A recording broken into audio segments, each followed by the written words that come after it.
আপোনাৰ শিশুটোৱে mobile phone যদি ব্যৱহাৰ কৰে এই বাতৰি আপোনাৰ বাবে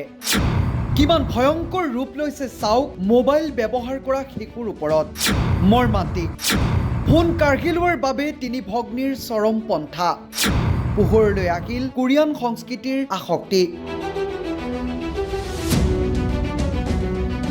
উত্তৰ প্ৰদেশৰ গাজিয়াবাদত এটা অত্যন্ত বেদনাদায়ক ঘটনা সংঘটিত হৈছে যিয়ে সমগ্ৰ দেশ কঁপাই তুলিছে এটা আৱাসগৃহৰ নৱম মহলাৰ পৰা জঁপিয়াই তিনিগৰাকী কিশোৰী ভগ্নীয়ে একেলগে আত্মহত্যা কৰা ঘটনাই সকলোকে স্তম্ভিত কৰি দিছে বুধবাৰে নিশা প্ৰায় 2 বজাত সংঘটিত হোৱা এই হৃদয় বিদাৰক কাণ্ডত 12, 14 আৰু 16 বছৰীয়া তিনিগৰাকী ভগ্নীয়ে প্ৰাণ হেৰুৱায়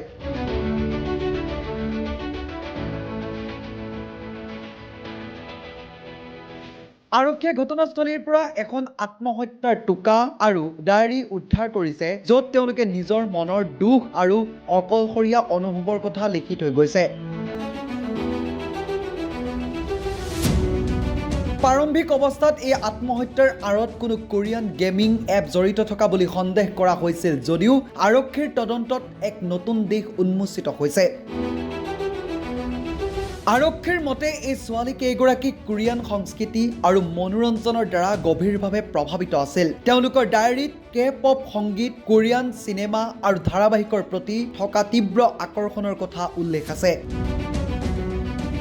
এই কিশোৰী কেইগৰাকী মোবাইল ফোন আৰু কোৰিয়ান কণ্টেণ্টৰ প্ৰতি ইমানেই আসক্ত হৈ পৰিছিল যে তেওঁলোকে যোৱা 2-3 বছৰ ধৰি স্কুললৈ যোৱাও বন্ধ কৰি দিছিল ঘটনাৰ মূল কাৰণ হিচাপে জানিব পৰা গৈছে যে ছোৱালী কেইগৰাকী দিনটোৰ অধিকাংশ সময় মোবাইলতে ব্যস্ত থকাটো পিতৃ-মাতৃয়ে ভাল পোৱা নাছিল তেওঁলোকৰ এই অতিমাত্ৰা আসক্তি দেখি পৰিয়ালে মোবাইল ফোনটো কাঢ়ি লৈছিল আৰু ফোন ব্যৱহাৰ কৰাত বাধা দিছিল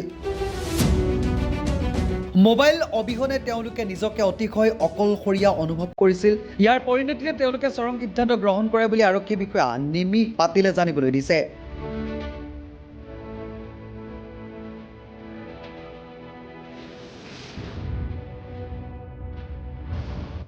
তেওঁলোকৰ কোঠাৰ বেৰতো মই বৰ অকলশৰীয়া বুলি লিখা বাক্য উদ্ধাৰ কৰা হৈছে মৃত কিশোৰী কেইগৰাকীৰ পিতৃ চেতন কুমাৰৰ 2 পত্নীৰ পৰা মুঠ 5টা সন্তান আছিল আটাইকেইজন একেলগে বাস কৰিছিল উদ্ধাৰ হোৱা ডায়েৰীখনত তেওঁলোকে নিজৰ জীৱনৰ কাহিনী সঁচা বুলি লিখাৰ লগতে দেউতাকৰ ওচৰত ক্ষমা বিচাৰিছে ডায়েৰীৰ পাতত এটা কান্দি থকা ইমোজি আঁকি তেওঁলোকে দেউতাকক উদ্দেশ্যি লিখিছিল যে তেওঁলোকৰ জীৱনটো অতি অকলশৰীয়া আছিল আৰু ইতিমধ্যে মৃতদেহ কেইটা মৰণোত্তৰ পৰীক্ষাৰ বাবে প্ৰেৰণ কৰিছে আৰু ঘটনাটোৰ অধিক তদন্ত চলাই আছে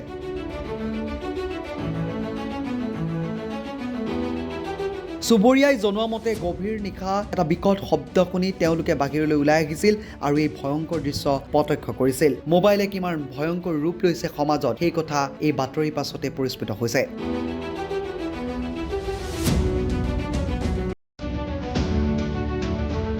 নিউজ ডেস্ক ৰিপৰ্ট গণ অধিকাৰ